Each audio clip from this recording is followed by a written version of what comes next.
Hello students, कैसे हैं आप लोग। आज के वीडियो लेक्चर के अंदर हम पढ़ेंगे वक्र के बारे में, कर्व के बारे में कि फिजिक्स के अंदर अपने पास कई बार क्या होता है कि कोई भी दो क्वांटिटी के अंदर रिलेशन होता है, कोई भी दो भौतिक राशियाँ होती हैं, उनमें संबंध दर्शाया जाता है और वो संबंध जो है उसके आधार पर हम विभिन्न प्रकार के वक्र बनाते हैं उन संबंधों के आधार पर। क्योंकि कोई भी दो राशियों के बीच में जो वक्र बनता है, जो कर्व बनता है, वो उन दोनों राशियों के बारे में बहुत सारी चीजें जो है वो बता सकता है। तो आज के वीडियो लेक्चर के अंदर हम यही देखेंगे कि किस किस प्रकार के जो कर्व हैं वो बन सकते हैं और कब बनेंगे। अलग अलग भौतिक राशियों के बीच में संबंध जो है वो किस प्रकार से हम लोग देखेंगे और उसकी तुलना करके हम लोग वक्र जो है वो कैसे बना सकते हैं। अगर नॉर्मल हम वक्र की बात करें तो वक्र कई प्रकार के होते हैं, जैसे सरल रेखीय वक्र कि कोई भी दो राशियां हैं उनके बीच में अगर कोई वक्र सरल रेखा बन रहा है तो उसका क्या मीनिंग होता है, या फिर दीर्घवृत्ताकार वक्र बन रहा है तो कैसे होगा, अगर परवलयाकार वक्र बन रहा है तो कैसे होगा। तो कई नाम जो है वो आपने यहाँ पर पहली बार ही सुने होंगे, जैसे परवलयाकार वक्र हो गया या दीर्घवृत्ताकार वक्र हो गया, या फिर मैं बोल दूं कि अति परवलयाकार वक्र हो गया, हाइपरबोलिक वक्र हो गया। तो ये वक्र जो है इनकी कुछ स्पेशल एक कॉमन इक्वेशन होती है, सामान्य समीकरण होती है, और उसी सामान्य समीकरण की तुलना करते हुए हम लोग देखते हैं कि वक्र किस किस प्रकार के और कैसे बन सकते हैं। तो चलिए आज का वीडियो लेक्चर हम शुरू करते हैं। हम बेसिक मैथमेटिक्स का ही ये लेक्चर जो है वो वक्र के ऊपर बेसिस है। वक्र या फिर मैं बोल सकता हूँ कर्व कि किस प्रकार के कर्व जो है वो हो सकते हैं, वक्र जो है वो किस प्रकार के हो सकते हैं। तो वक्र का बेसिक मीनिंग हो गया कि कोई भी ग्राफ पेपर आपके पास है और उस ग्राफ पेपर के ऊपर आप किन्हीं दो राशियों के बीच में संबंध को दर्शा रहे हैं। तो अगर हम वक्र की बात करें तो वक्र जो है वो दो राशियों के अंदर संबंध को प्रदर्शित करता है। वक्र जो है वो दो राशियों में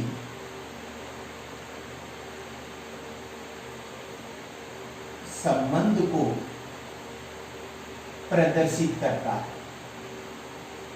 कोई भी दो राशियां जो है उनमें संबंध को प्रदर्शित करता है। और ये जो वक्र की हम लोग बात कर रहे हैं, चाहे वो वक्र कैसा भी हो, अगर हम कॉमनली वक्र की बात करें तो जैसे हम लोग बोल सकते हैं कि कोई भी दो राशियों के बीच में अगर मैं ग्राफ पेपर पर कोई वक्र बनाऊं तो वो सरल रेखीय वक्र हो सकता है। सरल रेखीय वक्र का मीनिंग हो गया कि दोनों राशियों के बीच में एक स्ट्रेट लाइन बन रही है, सरल रेखा बन रही है। तो वो किस प्रकार से बनेगी और कौन कौन से हो सकते हैं। तो सरल रेखा के अलावा मैं बोल सकता हूँ कि कोई भी वर्ताकार वक्र हो सकता है या फिर अर्धवर्ताकार वक्र हो सकता है। पूरा अगर वक्र ना बने तो अर्धवर्ताकार जो है वो वक्र हो सकता है। वर्ताकार वक्र या फिर मैं बोल सकता हूँ सर्कुलर कर्व। ठीक है, अगर हम नेक्स्ट चलें तो और कौन से वक्र होते हैं। से एक कॉमनली यूज होने वाला होता है अपने पास परवलय वक्र। परवलय वक्र का मीनिंग हो गया आपके पास पैराबोलिक। पैराबोलिक जो है वो मैथ का ही पैराबोला एक टॉपिक होता है, उसी से हम लोग पैराबोलिक वक्र जो है उसके बारे में पढ़ते हैं। एक पैराबोला के बाद में आता है आपके पास हाइपरबोलिक यानी अति परवलयाकार वक्र। परवलयाकार और अति परवलयाकार यानी हाइपरबोलिक वक्र, हाइपरबोलिक कर्व। इसके अलावा हम लोग देख सकते हैं कि कोई भी दो भौतिक राशियों के बीच में दीर्घवृत्ताकार वक्र बन रहा हो। कोई भी जो दो भौतिक राशियां हैं उनमें दीर्घवृत्ताकार वक्र बन रहा हो। दीर्घवृत्ताकार मतलब क्या हो गया, इसका इलिप्स बन रहा हो।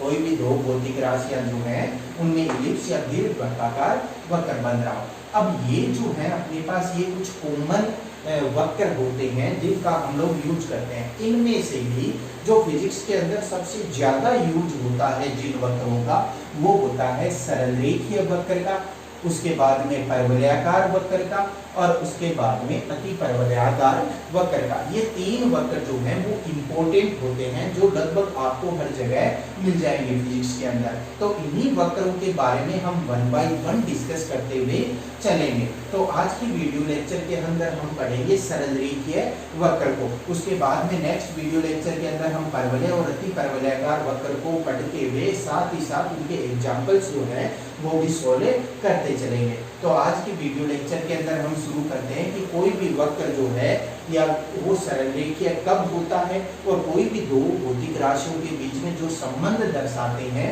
वो संबंध एक सरल रेखा के रूप में ग्राफ पेपर पर हम किस तरीके से प्रदर्शित करेंगे।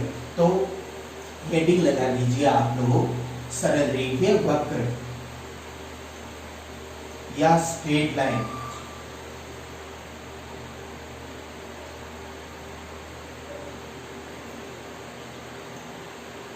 स्ट्रेट लाइन, या फिर मैं बोल सकता हूं सरल रेखा। मेनली ये मैथ के टॉपिक है। मैथ का एक पोर्शन आता है आपके पास कोनिक सेक्शन, और उस कोनिक सेक्शन के अंदर ही आता है आपके पास कोनिक सेक्शन, और उस कोनिक सेक्शन के अंदर ही आप ये सारी जो हमने यहाँ पर वक्र लिखे हैं ये सारी शेप पढ़ते हो आप। तो कोनिक सेक्शन का ही फर्स्ट पार्ट होता है सरल रेखा। और सरल रेखा की अगर हम बात करें तो हमने पता है सरल रेखा क्या होती है, कैसे भी एक लाइन बना दो उसे हम क्या बोलेंगे, सरल रेखा बोलेंगे। लेकिन जो सरल रेखा हम लोग यहाँ पढ़ना चाह रहे हैं उस सरल रेखा की एक सामान्य समीकरण होती है, और उसी सामान्य समीकरण के आधार पर हमें पता लगता है कि वक्र जो है वो बिना बनाए, अगर हम किसी वक्र को बिना ग्राफ पेपर में देख कर पता करना चाहें कि वो वक्र कैसा है केवल समीकरण के आधार पर, तो वो जो समीकरण है वो कहलाती है सामान्य समीकरण, जिसके आधार पर आप बता सकते हो कि वक्र जो है वो किस प्रकार का बनेगा। तो सामान्य समीकरण जो होती है सरल रेखा की, वो सामान्य समीकरण होती है y बराबर mx प्लस c। ये होती है सामान्य समीकरण सरल रेखा की। यहाँ पर ये जो y है आपके पास, ये बोली जाती है y x पर राशि, क्योंकि आप जो वक्र बनाओगे वो दो राशियों के बीच में बनाओगे और दो भौतिक राशियों में संबंध आप दर्शाओगे। तो एक भौतिक राशि जो है उसको ले लिया जाता है y x पर, ठीक है, और x की जगह दूसरी जो भौतिक राशि है उसको ले लिया जाता है। तो x x पर जो राशि होती है उसको x की जगह लिखा जाता है। m जो यहाँ पर है इसको बोला जाता है उस सरल रेखा की ढाल या प्रवणता, ग्रेडियंट या स्लोप बोला जाता है, स्लोप या ग्रेडियंट, और इसको रिप्रेजेंट किया जाता है स्मॉल m से। स्मॉल m से इसे हम डिनोट करेंगे कि स्मॉल m क्या है, यहाँ पर किसी सरल रेखा या सरल रेखीय वक्र की ढाल या प्रवणता, स्लोप या ग्रेडियंट। c जो है c होता है y x के जिस बिंदु पर y x के जिस बिंदु पर सरल रेखा प्रतिच्छेद करती है, y x के जिस बिंदु पर सरल रेखा प्रतिच्छेद करती है उस बिंदु की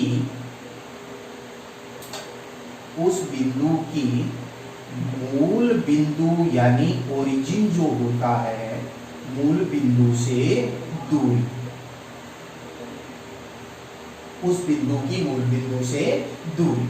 तो अपने पास देखो कॉमन इक्वेशन जो है इसके अंदर आपको ये जो चीजें हैं जो मैंने यहाँ पर लिखी है ये चीजें आपको पता होनी चाहिए कि कोई भी समीकरण अगर आपको ऐसा नजर आ रहा है y बराबर mx प्लस c, तो इसके अंदर क्या क्या चीजें हैं, y है, y क्या होता है, जिस राशि को आप y x पर ले रहे हो वो राशि इस y की जगह आ जाएगी, जिस राशि को आप x एक्सिस पर ले रहे हो वो इस x की जगह आ जाएगी। x के गुणा वाला जो पद है जो इसके मल्टीप्लाई में आ रहा है स्मॉल m क्या होती है, ढाल या प्रवणता, या फिर इंग्लिश के अंदर इसे बोला जाता है स्लोप या फिर इसे बोल सकते हैं ग्रेडियंट। तो स्लोप और ग्रेडियंट को रिप्रेजेंट किससे किया जाता है, स्मॉल m से रिप्रेजेंट किया जाता है। c क्या होता है कि y x के जिस बिंदु पर सरल रेखा प्रतिच्छेद करती है उस बिंदु की मूल बिंदु से दूरी हो गई। अब c जो है उस c का मान धनात्मक भी हो सकता है, ऋणात्मक भी हो सकता है। वो किस पर निर्भर करता है, वो निर्भर करता है कि सरल रेखा y एक्सिस को धनात्मक दिशा में काट रही है या ऋणात्मक दिशा में काट रही है। अब अगर यहाँ से हम ढाल या प्रवणता की बात करें, इसको हम लोग अलग से देखें, तो ढाल या प्रवणता जो है या फिर स्लोप जो है वो होती क्या है। तो ढाल या प्रवणता क्या होती है हमारे पास कि सरल रेखा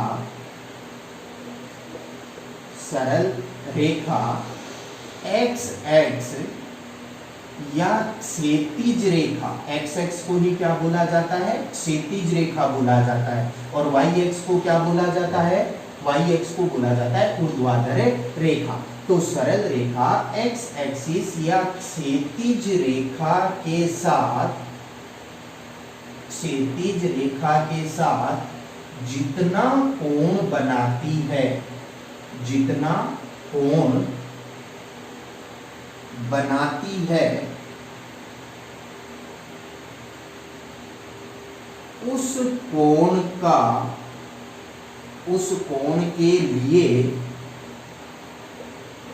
कोण के लिए tan थीटा, जैसे थीटा कोण बना रही है तो उस कोण के लिए tan थीटा का मान ढाल या प्रवणता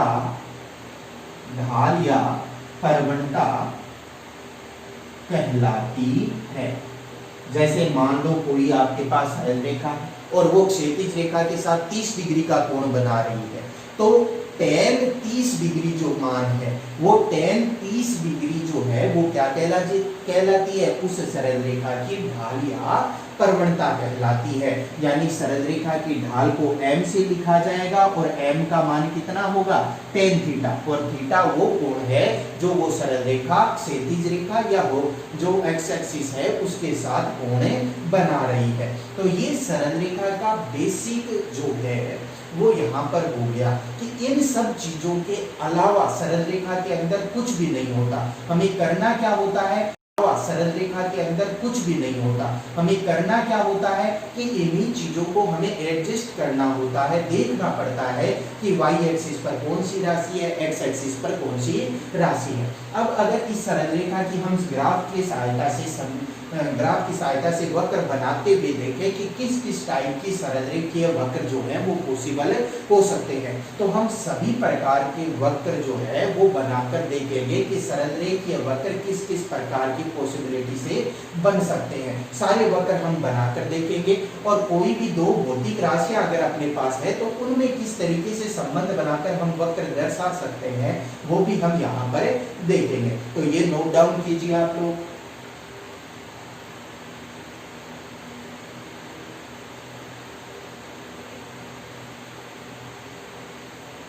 सामान्य समीकरण जो है आपके पास, इसे आपको ध्यान में रखना है कि y बराबर mx प्लस c किसकी इक्वेशन होती है या किसकी कॉमन इक्वेशन होती है, तो वो होती है स्ट्रेट लाइन, सरल रेखा की। यानी कोई भी रेखा है और उसकी कॉमन समीकरण जो है, सामान्य समीकरण जो है वो क्या होती है, y बराबर mx प्लस c। अब इसके अंदर हम अलग अलग केस जो है वो स्टडी करेंगे। जैसे केस फर्स्ट में ले रहा हूँ, केस फर्स्ट हमने क्या ले लिया, केस फर्स्ट हम लेंगे कि यदि m जो है वो तो हो पॉजिटिव व c जो है वो भी हो पॉजिटिव, यानी दोनों जो है आपके पास m और c वो कैसे हो, पॉजिटिव। तो m और c दोनों ही पॉजिटिव होंगे तो कॉमन समीकरण क्या होती है, y बराबर mx प्लस c। यही हो गई, c की जगह धनात्मक मान, x की जगह m की जगह धनात्मक मान रखेंगे तो वक्र जो है वो किस प्रकार का बनेगा। तो वक्र का अगर हम प्रकार देखें तो हमने बोल दिया कि ये है हमारे पास y एक्सिस, ठीक है। अब वाई एक्सिस में आपको पता है कि ऊपर की ओर जाएं तो प्लस वाई मान होता है, नीचे की ओर जाएं तो माइनस वाई मान होता है, अगर हम आगे की ओर जाएं तो होता है प्लस एक्स मान, और पीछे की ओर आए तो होता है माइनस एक्स मान। तो यहाँ पर देखो आपको बोल रहा है कि m का मान धनात्मक है। m क्या होती है? तो m जो है वो होता है tan थीटा के बराबर, हमने अभी भी पढ़ा है। अब tan थीटा जो है वो कैसा होना चाहिए? धनात्मक, पॉजिटिव होना चाहिए। तो tan थीटा धनात्मक कौन से कोणों के लिए होता है? तो tan थीटा की अगर हम बात करें तो आप ध्यान में रखोगे, क्योंकि ट्रिग्नोमेट्री अभी हमने पढ़ी नहीं है बेसिक के अंदर। तो जो tan थीटा है वो tan थीटा का मान जब 0 से बड़ा और π/2 यानी 90 डिग्री से छोटा हो तो tan थीटा जो है वो कैसा होता है? tan थीटा होता है धनात्मक। जब थीटा का मान 0 डिग्री से 90 डिग्री के बीच में हो, थीटा का मान 0 से 90 के बीच में हो, तो जो tan थीटा है उसका मान कैसा होता है? धनात्मक होता है। तो यहाँ पर मैं केवल थीटा की ही लिख लूँ, बात कर लूँ, क्योंकि थीटा के लिए ही वैल्यू हम देख रहे हैं कि 0 से 90, तो मान कैसा आएगा? tan थीटा का धनात्मक आएगा। इसका मीनिंग क्या हो गया कि जो भी आप सरल रेखा बनाओगे उस सरल रेखा का इस क्षैतिज रेखा के साथ जो कोण है वो 90 डिग्री से कम बनेगा। 90 डिग्री भी नहीं होगा, 90 डिग्री से कम होगा। तो 90 डिग्री से कम कोण बनाना है आपको, तो 90 डिग्री से कम कोण बनाएंगे। उसके बाद में क्या बोल रहा है? C का मान धनात्मक। C क्या होता है? C होता है कि y एक्सिस पर के जिस बिंदु पर सरल रेखा काट रही है, प्रतिच्छेद कर रही है, उस बिंदु की मूल बिंदु से दूरी, और वो दूरी जो है वो कैसी है? धनात्मक। अब वो जो C है वो y एक्सिस पर दूरी है, तो y एक्स तो ये रहा आपके पास। अब y एक्स पर दूरी अगर धनात्मक है, इसका मतलब दूरी किधर है? दूरी है ऊपर की ओर, क्योंकि प्लस y ऊपर की ओर ही है। तो यानी वो सरल रेखा जो है, वो सरल रेखा इसको जो है वो किसी ऐसे बिंदु पर काट रही है जिसके लिए C का मान धनात्मक, और जो कोण बन रहा है उस कोण का मान 90 डिग्री से कम। तो सरल रेखा जो है वो कैसी बनेगी? तो मैं बोल रहा हूँ सरल रेखा हमने बना दी कुछ इस प्रकार, ये हमने यहाँ पर सरल रेखा बना दी। चेक करो, देखो इसके लिए अगर मैं बात करूँ, यहाँ पर ये प्रतिच्छेद कर रही है y एक्सिस के इस बिंदु पर, ये रहा आपके पास मूल बिंदु या ओरिजिन 0,0, 0,0 मूल बिंदु से इस बिंदु की दूरी को हम बोलते हैं C, ठीक है। और C को बोला क्या जाता है? C को बोला जाता है अंतःखंड की लंबाई, यानी y एक्सिस के ऊपर जो ये दूरी तय हो रही है या फिर दूरी जो ये हम नाप रहे हैं, इसको बोला क्या जाता है? अंतःखंड की लंबाई, लेंथ ऑफ इंटरसेप्ट। तो ये C का मान जो है वो देखो प्लस y दिशा के अंदर है, तो कैसा हो गया? धनात्मक हो गया। अगर हम m की बात करें तो ये वाला कोण जो है, ये वाला कोण देखो, क्या ये कोण आपको 90 डिग्री से कम लग रहा है क्या? तो ये कोण जो है वो 90 डिग्री से क्या हो रहा है? कम हो रहा है। और 90 डिग्री से कम हो रहा है, इसका मतलब tan थीटा का जो मान है वो tan थीटा का मान कैसा आएगा? धनात्मक आएगा, और वो कंडीशन ही हमने वहां पर ली है। तो अगर m का मान धनात्मक हो और C का मान भी धनात्मक हो, तो जो ग्राफ पेपर पर सरल रेखा बनेगी वो सरल रेखा इस प्रकार की बन जाएगी यहाँ पर। अब अगर हम दूसरे केस की बात करें, हम बोलते हैं केस सेकंड। केस सेकंड जो है वो किस प्रकार का होगा? हम बोल देते हैं कि यदि जो है वो किस प्रकार का होगा? हम बोल देते हैं कि यदि m जो है वो तो हो धनात्मक व C जो है वो हो ऋणात्मक। m तो कैसा हो? धनात्मक हो, और जो C है वो कैसा हो? ऋणात्मक हो। तो वक्र किस प्रकार का बनेगा? तो हम क्या करते हैं, हम बोल देते हैं कि समीकरण जो है वो अपनी होती है y बराबर mx प्लस C, यही समीकरण होती है। इसके अंदर हम मान रखते हैं, तो मान रखें तो m धनात्मक है तो प्लस m ही रख दिया, कोई फर्क नहीं पड़ेगा। c की जगह कितना रखेंगे, माइनस है, ऋणात्मक है तो c की जगह हम कितना रखेंगे, माइनस c हमने यहाँ पर रख दिया। अब इसकी अगर हम बात करें तो वक्र अगर हम बनाना चाहें तो देखो हमने यहाँ पर ये बना लिया y एक्सिस, ऊपर की ओर हो गया आपके पास प्लस y, नीचे की ओर हो गया माइनस y। फिर हम बनाते हैं x एक्सिस, तो हमने बना दिया इस तरीके से एक x एक्सिस।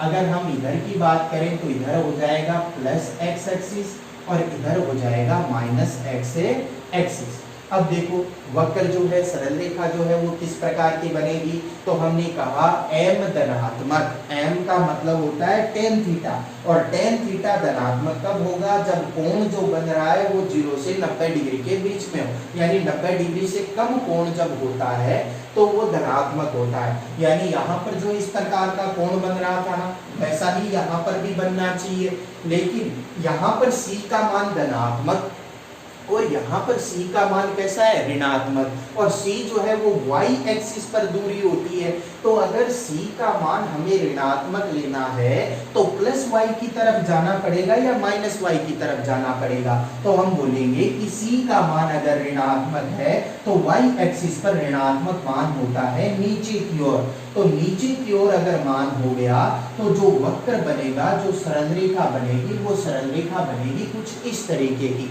अब देखो हमें अगर m का मान देखना है तो इस क्षैतिज रेखा के साथ बनाया हुआ कोण देखेंगे, तो ये कोण देखो 90 डिग्री से कम बन रहा है, 90 डिग्री से कम बन रहा है तो हम कहेंगे m धनात्मक है।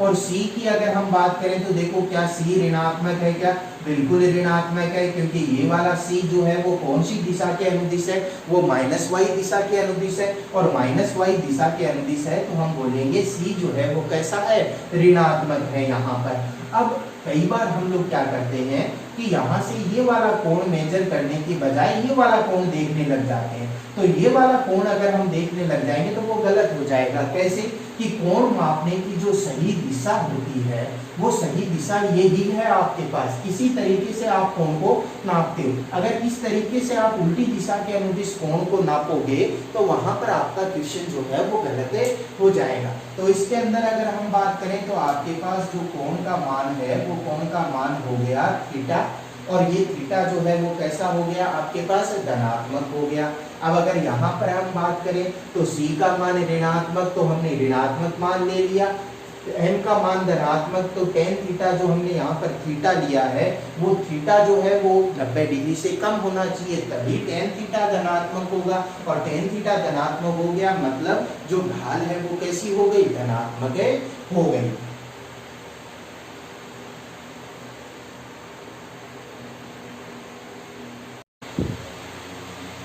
नेक्स्ट केस की अगर हम बात करें तो नेक्स्ट केस हमने दो केस यहाँ पर देखे कि दोनों पॉजिटिव हो। तो सेकंड केस हमने देखा कि m पॉजिटिव और c कैसा हो, नेगेटिव हो।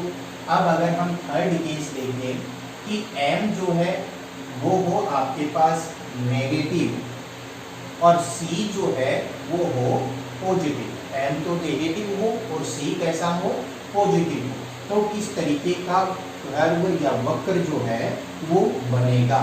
तो अगर m नेगेटिव है तो देखो किस तरीके का वक्र जो है वो हमारे पास हमारे सामने आएगा। हम समीकरण लिखेंगे y बराबर क्या हो जाएगा अपने पास, mx प्लस c।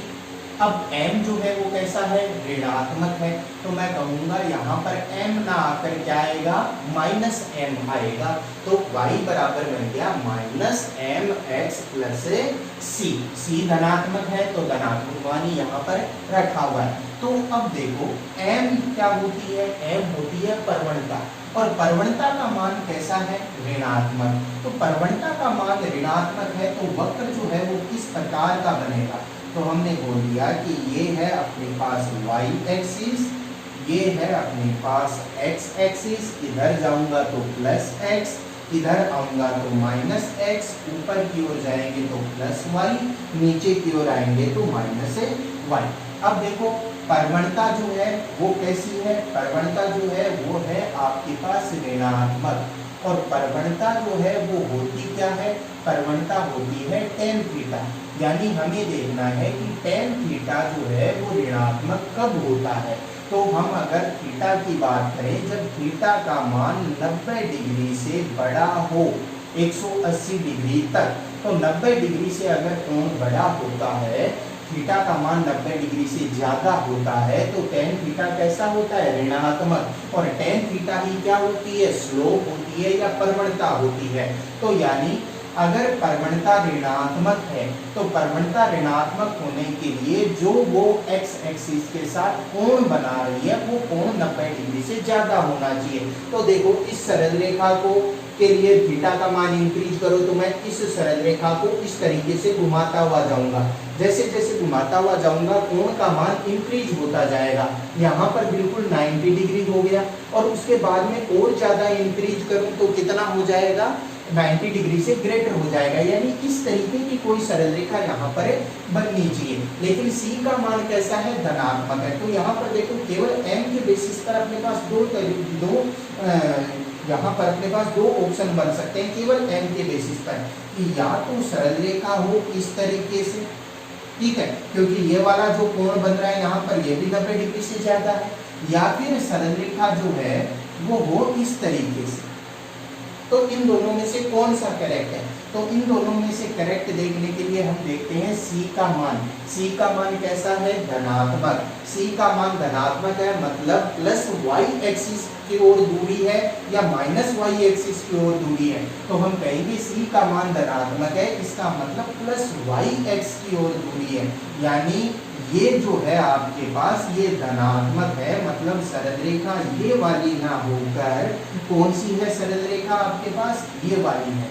और ये वाला जो यहाँ पर कोण बन रहा है थीटा, इस थीटा की वैल्यू 90 डिग्री से क्या है, ज्यादा है। इसी वजह से इसकी प्रवणता या ढाल जो है वो कैसी हो गई, ऋणात्मक हो गई। और c का मान धनात्मक है, इसी वजह से ये सरल रेखा y x के ऊपर या फिर मूल बिंदु के ऊपर किसी बिंदु पर काट रही है। तो यदि प्रवणता जो है वो ऋणात्मक हो और c का मान धनात्मक हो, तो इस तरीके का सरल रेखीय वक्र हमें मिलता है।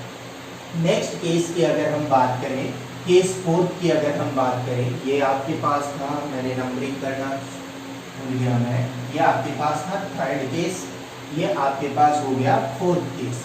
फोर्थ केस जो है वो कौन सा हो जाएगा, कि यदि m जो है वो ऋणात्मक हो और c जो है वो भी क्या हो, ऋणात्मक हो।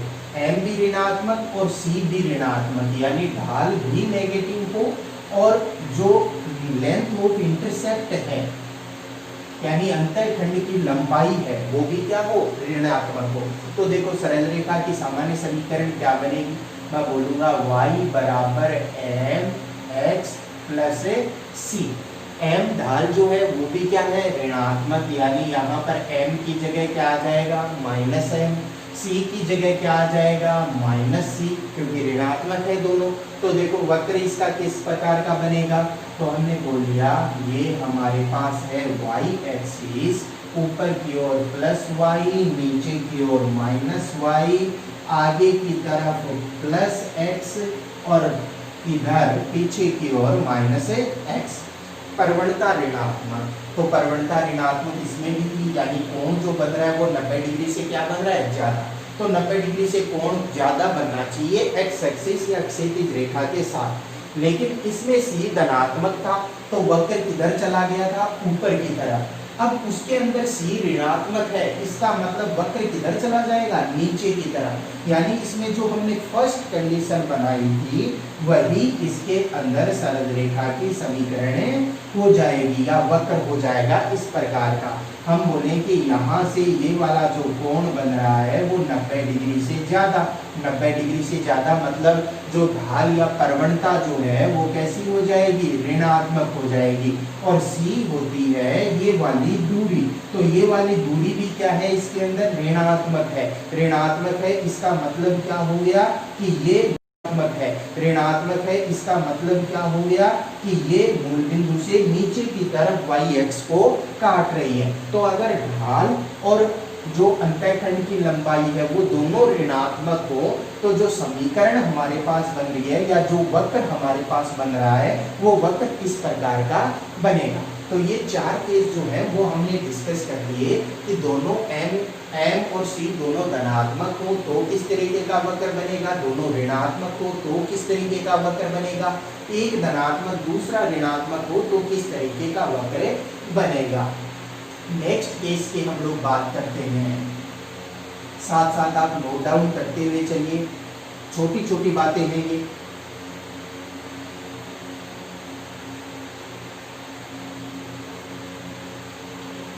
नेक्स्ट अपने पास केस 5 है, यदि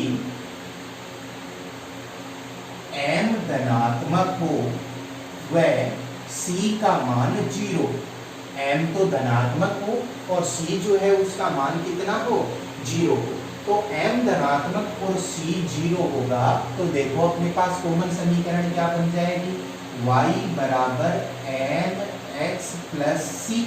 m का मान धनात्मक है तो धनात्मक मान रखने दिया, c का मान कितना है 0, तो c की जगह हम कितना लिख लेंगे, c की जगह लिख लेंगे 0।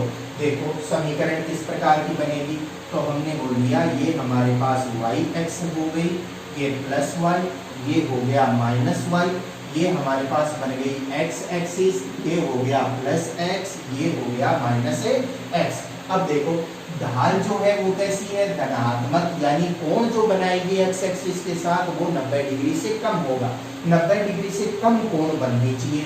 अब c का मान 0, तो c क्या होती है, c वो दूरी होती है मूल बिंदु से जहां पर सरलरेखा yx को काटती है।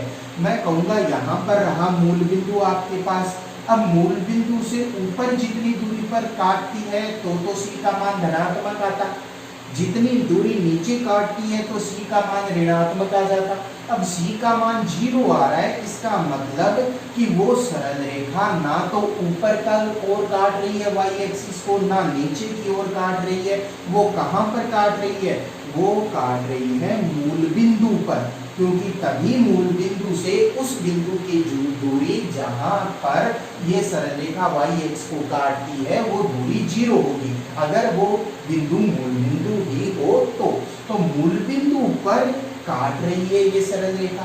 तो ये वाला कोण अगर मैं देखूं तो ये वाला कोण 90 डिग्री से कम है, 90 डिग्री से कम है, इसका मतलब जो स्लोप है, जो ढाल है वो कैसी आएगी, धनात्मक आएगी। और c का मतलब क्या होता है, c का मतलब होता है ये वाली दूरी, कि जहां पर जितनी दूरी पर y एक्स पर ये सरल रेखा काट रही है। अब c का मान कम करते जाओ, c का मान मैं कम करता जाऊंगा, कम करता जाऊंगा, कम करता जाऊंगा, यहाँ पर आ गया बिल्कुल, तो c का मान कितना हो जाएगा, 0 हो जाएगा। यानी जो ये वक्र है, जो ये सरल रेखा है, वो मूल बिंदु से गुजरेगी। तो जब भी किसी समीकरण के अंदर आपको c का मान 0 मिल जाए, तो c का मान 0 मिलते ही आपके दिमाग में सबसे पहले ये बात आनी चाहिए कि जो ये वक्र है, सरल रेखीय वक्र है, वो मूल बिंदु से गुजरेगा। ये जो सरल रेखीय वक्र है वो मूल बिंदु से गुजरेगा। यदि क्या हो, यदि c का मान जो है वो 0 हो तो वक्र मूल बिंदु से गुजरेगा, या ये सरल रेखा मूल बिंदु से गुजरेगी। अब इसी का भाई जो है वो नेक्स्ट केस अगर हम लोग बात कर लें, 6th केस की अगर हम लोग बात करें, तो अगर m ऋणात्मक हो और c का मान जो है वो 0 हो तो क्या हो जाएगा। अगर हम केस ले लें इसके अंदर 6th, तो 6th केस की बात करें तो m तो क्या ले लिया हमने, ऋणात्मक, और c का मान कितना हो, 0 हो, तो वक्र किस प्रकार का बनेगा। तो अगर m का मान ऋणात्मक और c का मान 0 हो तो हमने बोल दिया ये प्लस y, ये माइनस y, इधर की ओर आगे की ओर जाऊं तो प्लस x, ये पीछे की ओर आऊं तो माइनस x हो गया। अब देखो c का मान 0, तो मैंने क्या बोला, कि C का मान 0 आते ही आपके दिमाग में घंटी बजनी चाहिए कि C का मान 0 कब होता है, जब वो वक्र मूल बिंदु से गुजरेगा। यानी यहाँ पर जो सरल रेखा बनेगी वो मूल बिंदु से गुजरेगी। अब मूल बिंदु से अगर वो गुजर रही है और उसकी ढाल का मान ऋणात्मक है, तो ढाल का मान ऋणात्मक होने का मतलब जो वो कोण बना रही है क्षैतिज रेखा के साथ, एक्स एक्सिस के साथ, वो कोण 90 डिग्री से ज्यादा है। 90 डिग्री से ज्यादा होगा तो मैं कहूँगा जो सरल रेखा है वो सरल रेखा बनेगी कुछ इस तरीके से। तो ये वाला जो यहाँ पर कोण बन रहा है थीटा, वो थीटा कोण 90 डिग्री से ज्यादा है और 90 डिग्री से ज्यादा होने पर मैं कहूँगा ढाल या प्रवणता जो है वो कैसी होगी, ऋणात्मक हो जाएगी। अब जरूरी नहीं कि ये इन दोनों ही रेखाओं के बिल्कुल बीच में से ही गुजरे, ठीक है, वो चीज डिपेंड करेगी कि थीटा का मान एग्जैक्ट कितना आ रहा है।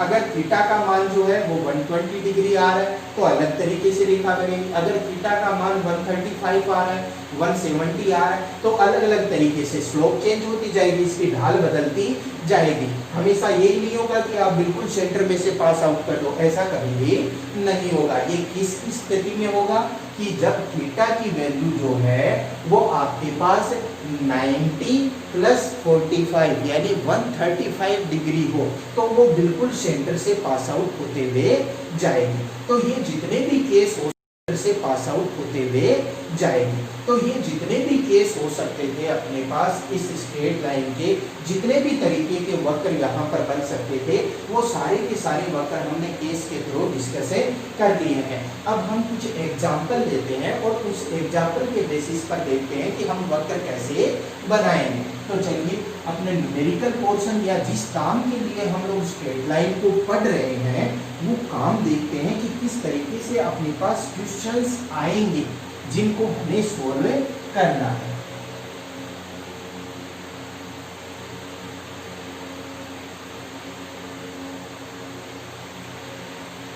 चलिए हमारे पास एक हम लोग छोटा सा क्वेश्चन जो है वो ले लेते हैं।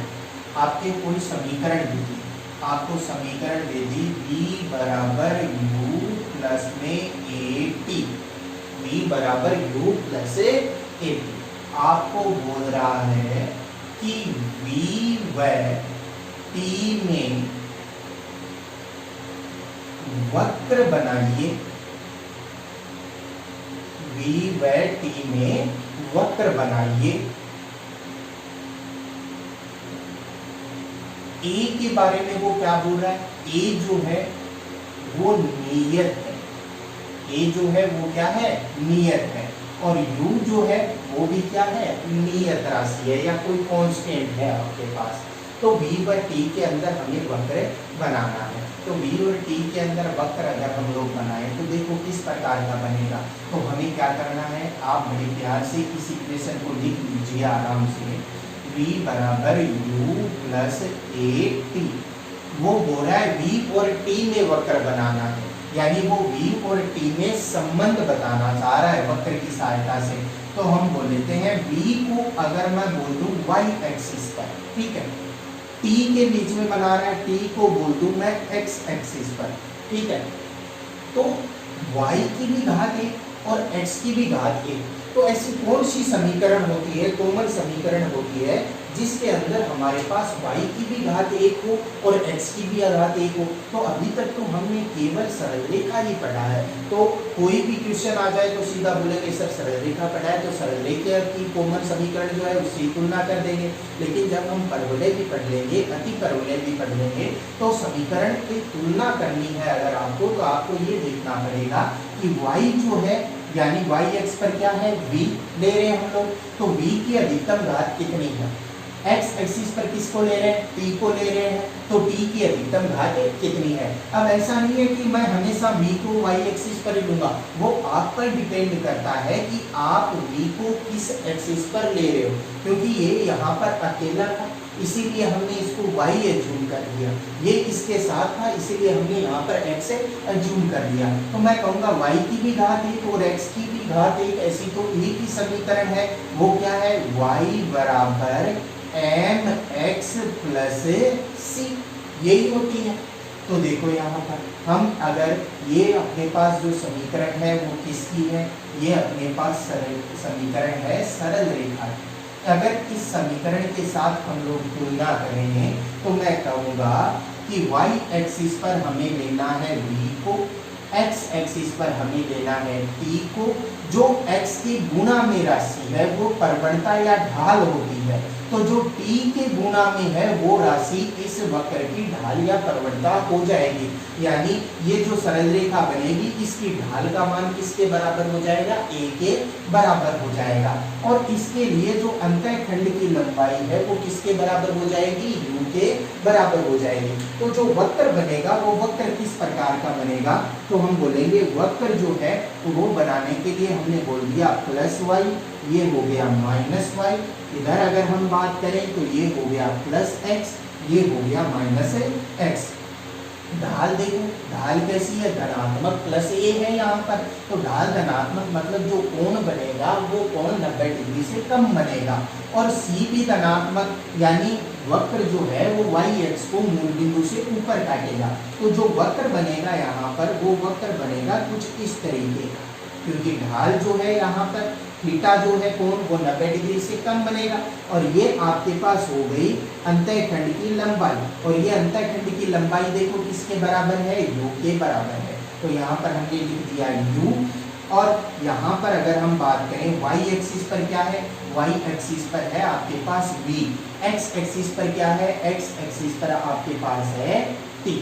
तो यहाँ पर हम बात करेंगे कि v और t का वक्र जो बनेगा इस समीकरण के आधार पर वो वक्र बनेगा एक सरल रेखा, सरल रेखीय वक्र बनेगा। अगर हम यहाँ से थीटा का मान निकालना चाहें या टेन थीटा का मान देखना चाहें, कि देखो हमने यहाँ पर सीधे तुलना करके भी ढाल का मान बता दिया। अब अगर हम वक्र के आधार पर ढाल का मान बताना चाहें तो देखो ये वाली जो दूरी है वो u के बराबर, और ये इस एक्सिस पर समय है तो मैंने कोई यहाँ पर समय ले लिया t, ठीक है। तो ये वाली जो दूरी होगी वो ये वाली दूरी किसके बराबर हो जाएगी, समय t के, क्योंकि इस पर तो एक एक सेकंड लिखे हुए होंगे, 2 सेकंड 4 सेकंड 6 सेकंड 10 सेकंड, तो वैसे ही ये कोई टाइम हो गया t। अब ये वाला छोटा सा त्रिभुज देखो, क्या ये समकोण त्रिभुज बन रहा है क्या, और समकोण त्रिभुज के लिए हम क्या लगा सकते हैं, समकोण त्रिभुज के लिए हम लगा सकते हैं लाल बटे कक्का। तो अपने पास जो ढाल होती है वो ढाल होती है टेन थीटा। तो टेन थीटा का मान अगर मैं देखना चाहूँ तो टेन थीटा का मान क्या हो जाएगा, लंब बटे आधार। तो लंब बटे आधार, लंब कौन सा हो गया, थीटा के सामने वाली, तो लंब बटे आधार, लंब कौन सा हो गया, थीटा के सामने वाली भुजा, यानी कितनी, u बटे में आधार कितना हो गया आपके पास t, तो u बटे में t हो गया आपके पास टेन थीटा का मान। और u बटे t यानी आपके पास क्या आ जाएगा, u बटे t यानी आपके पास किसका मान आ जाएगा, a का, क्योंकि यहाँ पर देखो किसका मान है, u बटे t, ढाल अपने अनुसार आई है, इस वक्र के अनुसार आई है। तो यहाँ पर अगर हम बात करेंगे तो समीकरण के अनुसार ढाल कितनी आई थी, a, यानी a का मान जो है वो कितना आ गया, u बाई t आ गया अपने पास। अब नेक्स्ट अगर हम एग्जाम्पल की बात करें तो नेक्स्ट एग्जाम्पल जो है वो इस प्रकार से हो सकता है आपके पास। तो हम एक एग्जाम्पल लेके चलते हैं, आपको एक समीकरण दे देंगे, x बराबर t बराबर mv प्लस 10, t बराबर mv प्लस 10, या फिर हमने बोल दिया यहाँ पर इस समीकरण को ना लेते थे, हम ले लेते हैं t बराबर 10v प्लस या 10v, ये हमने समीकरण यहाँ पर ले ली। इस समीकरण के अंदर हमको पूछ क्या रहा है, इस समीकरण के अंदर हमको पूछ रहा है कि यदि t बराबर mv हो, t बराबर mv हो, तो t व v में वक्र कैसा बनेगा। तो P और V के बीच में जो वक्र है वो वक्र कैसा बनेगा। तो अगर ऐसा कोई क्वेश्चन आ जाए तो हमें क्या ध्यान में रखना है, हमें एक चीज जो है वो ये ध्यान में रखनी है, हम नोट लगाकर उस चीज को नोट करेंगे कि क्या होता है कि अगर कोई भी दो राशि, जैसे आपको यहाँ पर नजर आ रहा है P बराबर कितना दे रखा है, P बराबर दे रखा है 10P। अब एक तरीका तो यही अपने पास कि इसकी हम लोग तुलना करें, ठीक है, कुछ नहीं दे रखा है प्लस में तो कुछ नहीं दे रखा है, तो हम कितना ले सकते हैं, 0 ले सकते हैं। अब इसकी हम लोग तुलना करें सरल रेखा के समीकरण से, y बराबर mx प्लस c से, और तुलना करके हम लोग समीकरण वक्र जो है वो बना लें। अब दूसरा तरीका क्या होता है कि जब ऐसे कोई क्वेश्चन आते हैं सिंपल से, तो उनके लिए हम लोग इतनी जो कैलकुलेशन है वो नहीं करते। हम क्या देखते हैं कि देखो हमें ये तो पता है कि ये जो वक्र बनेगा वो कैसा बनेगा, श्योर है सरल रेखा ही बनेगा। तो चलिए मैं पहले आप लोगों को इस सरल रेखा की बेसिक तरीके से ही बताते हुए हम लोग चलते हैं और फिर हम लोग एक नोट लिख लेंगे। तो अगर मैं P को ले लूँ y एक्स पर, ठीक है, V को ले लूँ x एक्सिस पर, तो हम बोलेंगे y की भी घात 1 है यानी P की घात 1 है, और V की भी घात 1 है यानी x की घात 1 है। तो y बराबर कितना हो जाएगा, mx प्लस c। तुलना करो, तुलना करेंगे तो हम बोलेंगे कि y एक्सिस पर है आपके पास y, x एक्सिस पर होगा v, अंतःखंड की लंबाई 0 और ढाल या परवलता का मान 10 हो जाएगा। तो जो वक्र बनेगा हमारे पास वो वक्र बन जाएगा एक सरल रेखा। अब ये जो सरल रेखा यहाँ पर बनेगी, इसके लिए हमें पास ढाल जो है वो कैसी है, ढाल जो है वो है धनात्मक, क्योंकि 10 मान दे रखा है इस ढाल का, वैल्यू कितनी है 10, तो वैल्यू 10 है, तो मैं बोलूँगा 10 जो है वो धनात्मक है, पॉजिटिव है, तो पॉजिटिव है तो वक्र जो बनेगा उसके लिए जो कोण बनेगा एक्स एक्सिस के साथ वो कोण न्यून कोण होगा यानी 90 डिग्री से कम होगा। तो जो वक्र बनेगा वो वक्र बनेगा कुछ इस तरीके से। अब उसके लिए C का मान कितना, 0, तो C का मान 0 होगा, इसका मतलब वक्र बनेगा तो ऐसा ही, लेकिन कहाँ से गुजरेगा, तो वो वक्र जो है वो मूल बिंदु से होकर गुजरेगा, क्योंकि हमने पहले ही देखा था कि C बराबर 0 आने पर आपके दिमाग में सबसे पहली बात क्या आनी चाहिए, कि सबसे पहली बात आनी चाहिए कि वक्र जो है वो मूल बिंदु से होकर गुजरेगा, यानी y एक्सिस पर P हो और x एक्सिस पर अगर v हो, तो जो वक्र P और v के बीच में बनेगा वो बनेगा एक सरल रेखा, और वो सरल रेखा मूल बिंदु से होती हुई गुजरेगी। अब इस सरल रेखा की ढाल कितनी होगी, तो मैं यहाँ पर कहूँ अगर हमें ढाल निकालनी है तो ढाल होती है tan थीटा m, और उसकी तुलना करूं मैं इस वक्र के इस समीकरण के आधार पर, तो देखो m का मान कितना आ रहा है 10, तो m का मान 10 आ रहा है, तो ढाल या परवलता जो है वो कितनी हो जाएगी, इसकी 10 हो जाएगी। अब इस टाइप का कोई क्वेश्चन आए, तो इस टाइप का कोई क्वेश्चन आने पर हमें एक चीज जो है वो जरूर ध्यान में रखनी है। क्या चीज है वो,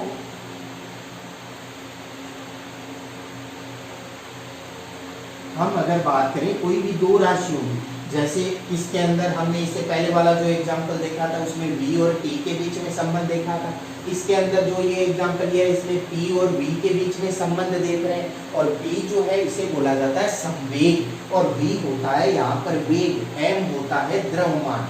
तो यदि मैं यहाँ पर एक चीज जो है वो जरूर से लिखना चाहूँ, ये जो नोट है वो हम यहाँ से स्टार्ट कर देते हैं कि यदि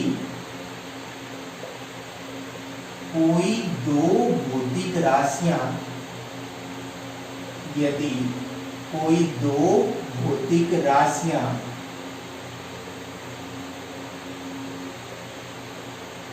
परस्पर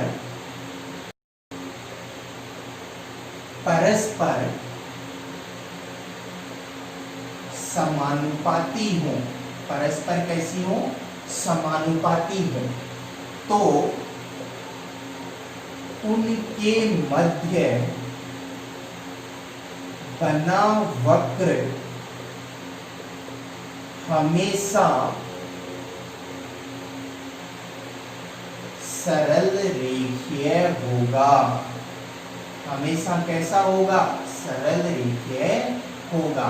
और यही चीज जो है वो आपको हमेशा ध्यान में रखनी है कि कोई भी दो भौतिक राशियां हैं, अगर वो समानुपाती है तो समानुपाती होने पर उनके बीच में जो वक्र बनेगा वो कैसा बनेगा, हमेशा सरल रेखा। जैसे यहाँ पर अगर हम बात करें P बराबर mv लेते हैं तो हमने बोल दिया P बराबर mv। m P जो है वो संवेग होता है, m होता है द्रव्यमान और v होता है वेग।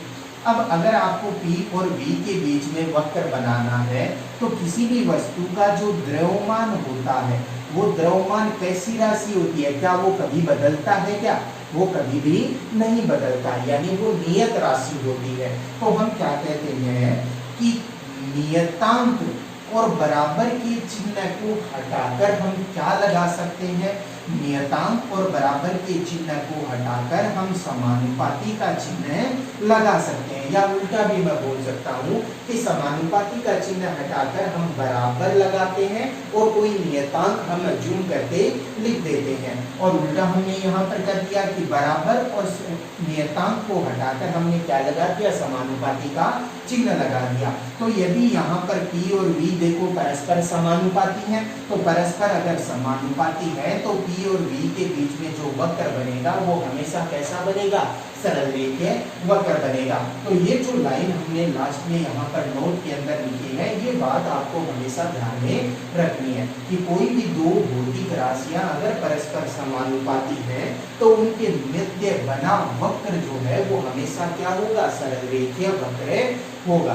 तो चलिए आज की वीडियो लेक्चर के अंदर इतना ही। सरल रेखीय जो सरल रेखा का वक्र था उसके अंदर जितनी भी बातें थी वो सारी हम लोग यहाँ पर डिस्कस कर चुके हैं। नेक्स्ट वीडियो लेक्चर के अंदर हम परवलय के बारे में पढ़ेंगे कि परवलय वक्र जो है वो किस प्रकार से बनता है, उसके लिए सामान्य समीकरण किस प्रकार की होती है। अगर आपको बेसिक मैथमेटिक्स से रिलेटेड कोई भी नोट्स चाहिए तो वो नोट्स मेरे जो ब्लॉग है उस पर आपको अवेलेबल हैं, वो भी फ्री ऑफ कॉस्ट। और उस ब्लॉग की जो लिंक है वो आपको डिस्क्रिप्शन के अंदर मैं प्रोवाइड करवा रहा हूँ। तो उस ब्लॉग पर जाकर आप वहाँ से 11th और 12th के किसी भी पोर्शन के थ्योरी नोट्स जो है वो फ्री ऑफ कॉस्ट डाउनलोड कर सकते हैं। और ये जो वीडियो लेक्चर है वो उसका भी वहाँ पर लिंक प्रोवाइड करवा दिया है मैंने वहाँ पर, तो आप दूसरी वीडियो लेक्चर जो है वो भी वहाँ से देख सकते हैं। Thank you.